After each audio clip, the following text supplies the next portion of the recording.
A federal court just pushed forward a permanent nationwide block on the ATF's pistol brace and short-barreled rifle rule, and this could be the final nail in the coffin for one of the most controversial gun regulations in decades.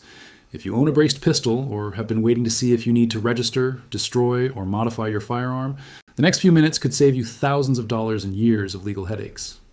Quick question before we continue. Are you subscribed yet? Because what I'm about to reveal affects millions of gun owners, and if you miss the follow-up updates on this case, you could make a decision that costs you big time. Hit that subscribe button right now so you do not miss a single development in this massive legal battle. All right, let's get into what just happened. On a recent date, a federal court took major action to keep blocking the ATF's pistol brace rule from being enforced anywhere in the United States. Now, if you're not familiar with this whole situation, let me back up for a second and explain why this is such a huge deal. Back in January 2023, the ATF published a new rule that basically said, if you have a pistol with a stabilizing brace attached to it, that pistol might actually be considered a short-barreled rifle under federal law. And here's why that matters. Short-barreled rifles are regulated under the National Firearms Act, which means if you own one, you need to register it with the ATF, pay a $200 tax stamp, submit fingerprints, get a passport photo, and wait months for approval. If you don't do all that and you possess an unregistered short-barreled rifle, you're looking at up to 10 years in federal prison and a $250,000 fine. Yeah, you heard that right. 10 years. So when the ATF dropped this rule, millions of Americans who own pistol braces suddenly faced a choice. Register your braced pistol as a short-barreled rifle, remove the brace, destroy the firearm, or turn it in to the ATF. The deadline they gave people was May 2023. But here's where things get interesting. Almost immediately after the rule was published, lawsuits started popping up all over the country. Gun rights groups, individual gun owners, and even some states sued the ATF, arguing that this rule was unconstitutional, that it violated the Administrative Procedure Act, and that it was basically the ATF trying to make new laws without Congress. And several courts agreed, at least temporarily. One court in Texas issued an injunction blocking the rule. Another court in North Dakota did the same thing. It was a legal mess. Now, here's the part that just happened that you need to know about. One of these cases has moved forward in a major way, and the court has signaled that it's pushing toward making the block on this rule permanent and nationwide. That means the ATF wouldn't be able to enforce this pistol brace rule anywhere in the country, not just in certain states or for certain people, but for everyone. Let me explain why this is so significant. When a court issues a preliminary injunction, that's basically a temporary timeout. The court is saying, hey, ATF, we see some serious problems with what you're doing, so we're going to stop you from enforcing this rule while the case moves through the system. But a permanent injunction is different. That's the court saying, we've looked at all the evidence, we've heard all the arguments, and we've decided that this rule is unlawful and cannot be enforced, period. If you're finding this breakdown helpful, imagine what you'll learn in my next video where I cover the exact steps to take if the ATF ever shows up at your door asking about your firearms. Subscribe right now so you don't miss it, because that's information every gun owner needs to have locked in their brain. So why is the court moving toward a permanent block? Let me break down the legal arguments, and I promise I'll keep this simple. First, there's the issue of what's called the Administrative Procedure Act, or APA for short. This is a law that governs how federal agencies like the ATF can create rules. The APA says that agencies can't just make up rules out of thin air. They have to follow a process. They have to consider public comments, and most importantly, they have to stay within the authority that Congress gave them. The gun rights groups arguing against the pistol brace rule say the ATF violated the APA in multiple ways. They claim the ATF didn't properly consider the millions of public comments it received, most of which opposed the rule. They also argue that the ATF exceeded its authority because Congress never said the ATF could regulate pistol braces. In fact, pistol braces didn't even exist when the National Firearms Act was written back in 1934. Second, there's a constitutional argument based on the Second Amendment. The plaintiffs argue that this rule infringes on the right to keep and bear arms, because it essentially bans or heavily restricts a type of firearm that millions of Americans already own and use for lawful purposes like self-defense. After the Supreme Court's decision in a recent major gun rights case, courts have to apply a new test when evaluating gun laws. They have to ask whether the law is consistent with the nation's historical tradition of firearm regulation. And here's the thing. There's no historical tradition of regulating pistol braces because, again, they didn't exist until recently. They were invented to help disabled veterans and other people with limited hand strength or mobility to shoot pistols more accurately. Third, there's an argument about what's called void for vagueness. This is a legal doctrine that says a law or rule is unconstitutional if it's so unclear that regular people can't understand what's legal and what's not. The ATF's pistol brace rule uses something called a points-based system to determine whether a braced pistol is actually a short-barreled rifle. The ATF looks at factors like the weight of the firearm, the length of pull, whether it has sights designed for shoulder firing, and a bunch of other things. Then they add up points, and if you hit a certain threshold, boom, your pistol is now legally a rifle. The problem is, the rule is incredibly confusing. Even gun experts and FFLs, that's federal firearms licensees or gun dealers, have said they can't figure out how to apply it consistently. If the people who sell guns for a living can't understand the rule, how is a regular gun owner supposed to follow it? Now, quick legal note, this is educational information, not legal advice. Always consult an attorney for your specific situation, especially if you own a braced pistol and you're not sure what to do. Let me tell you why this case moving forward matters so much beyond just the legal technicalities. If this permanent nationwide injunction goes through, it would mean that the estimated 40 million pistol braces in circulation in America would remain legal to own and use without any registration or modification. 40 million. That's not a typo. The ATF itself estimated that between 10 and 40 million of these braces are out there. That's a massive number of gun owners who have been living in legal limbo, not knowing if they're going to be considered felons for owning a piece of plastic and metal that they bought legally. Hey, here's something interesting.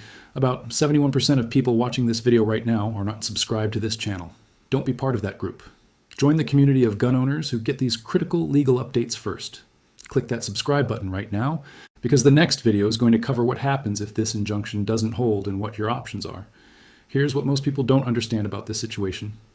The ATF didn't just wake up one day and decide to regulate pistol braces. They actually flip-flopped on this issue multiple times over the years. Back in 2012 and 2013, the ATF issued letters saying that attaching a pistol brace to a firearm didn't change its classification. It was still a pistol, not a rifle. Then in 2015, they changed their mind and said that if you shoulder the brace, you might be redesigning the firearm into a rifle. But then they walked that back. Then they issued more guidance. Then they changed it again. By the time they published the final rule in 2023, gun owners had received so many mixed messages that nobody knew what was legal anymore. And that's exactly the kind of arbitrary and confusing enforcement that courts don't like. Let me give you a hypothetical example to show you how crazy this gets. Here's a hypothetical example to explain this. Let's say you bought a pistol with a stabilizing brace in 2015. At that time, the ATF said it was perfectly legal. You didn't register it because it was a pistol, not a short-barreled rifle. You used it at the range, kept it for home defense, completely lawful. Then in 2023, the ATF publishes this new rule and says, actually, that firearm you've had for 8 years is now a short-barreled rifle, and you have 120 days to either register it, destroy it, or get rid of the brace. If you don't comply, you're suddenly a felon facing 10 years in prison, even though you did absolutely nothing wrong. You followed the law as it existed when you bought the gun.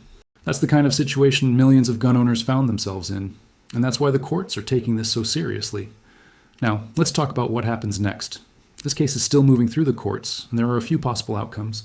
Best case scenario for gun owners, the court issues a permanent nationwide injunction, the ATF appeals to a higher court, and the higher court upholds the injunction. That would effectively kill the pistol brace rule for good, at least unless Congress steps in and passes a law specifically regulating braces, which seems pretty unlikely given the political makeup of Congress. Another possible outcome is that the court issues the permanent injunction, but a higher court reverses it on appeal.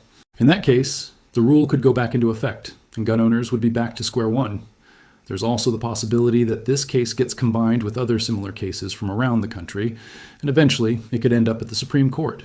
If that happens, we're looking at a timeline of years, not months. Here's what you need to know right now if you own a pistol with a brace. As of this moment, because of the injunctions that are already in place, the ATF is not actively enforcing the pistol brace rule. That means you do not have to register your braced pistol, you do not have to remove the brace, and you do not have to destroy the firearm. However, and this is important, the legal situation is still fluid. These injunctions could be overturned on appeal. The courts could rule in favor of the ATF. Things could change. So my advice, and again, this is general educational information, not legal advice for your specific situation, is to stay informed. Follow cases like this one. Know what's happening in the courts. And if you ever have specific questions about your own firearms, talk to a lawyer who specializes in gun law in your state. This information could literally change in the next few months, depending on how the appeals courts rule. Subscribe now so you're the first to know when there's a major development in this case. Because, trust me, you do not want to find out about a change in the law after it's too late. Let me also touch on something that a lot of people are asking. Does this mean the ATF is going to give up on regulating pistol braces? Probably not. The ATF has a long history of trying to expand its regulatory authority, and even if they lose this case, they might try a different approach. They could issue new guidance, they could try to rewrite the rule in a way that addresses the court's concerns, or they could ask Congress to pass legislation giving them clearer authority. The bottom line is, the fight over pistol braces is probably not over, even if gun owners win this round. But for now, this is a major victory, and it's worth celebrating. Here's another thing that's flying under the radar. This case isn't just about pistol braces. It's about limiting the power of federal agencies to make up rules that have the force of law without going through Congress. A lot of legal experts see this as part of a broader trend where courts are pushing back against what's called the administrative state. That's the idea that unelected bureaucrats and agencies like the ATF, EPA, or FDA have too much power to create regulations that affect millions of people without any real oversight from elected representatives. If the courts strike down the pistol brace rule, it could set a precedent that makes it harder for the ATF and other agencies to impose new gun regulations in the future. And that's a big deal, not just for pistol braces, but for all kinds of gun rights issues. So let's recap what we've covered. A federal court is pushing forward with a permanent nationwide block on the ATF's pistol brace rule. This rule tried to reclassify millions of braced pistols as short-barreled rifles, which would have required registration, tax stamps, and compliance with the National Firearms Act. Gun rights groups sued, arguing the rule violated the Administrative Procedure Act, the Second Amendment, and was unconstitutionally vague. Multiple courts agreed and issued injunctions blocking enforcement. Now, one of those cases is moving toward a permanent injunction that would apply across the entire country. If that happens, it's a huge win for gun owners and a major blow to the ATF's attempt to expand its regulatory power. Look, I know this stuff can be confusing and overwhelming, but that's exactly why I make these videos. I spend hours digging through court documents, legal briefs, and ATF regulations so you don't have to. If you found this video helpful, do me a favor and hit that subscribe button right now. It helps the channel grow, and it makes sure you never miss an important update like this. Because, let's be honest, the mainstream media isn't going to explain this stuff to you in plain English. They're either going to ignore it or spin it in a way that doesn't help you understand your rights. So subscribe, turn on notifications. Let's keep fighting to protect the Second Amendment together. One last thing before I go. Disclaimer time. This video is for educational and informational purposes only. It is not legal advice. Gun laws are complicated, they vary by state, and they change frequently. If you have specific questions about your firearms, your rights, or your legal situation, you need to consult with a qualified attorney in your state who specializes in gun law. Do not rely on this video or any YouTube video as a substitute for professional legal advice. Stay safe, stay legal, and stay informed.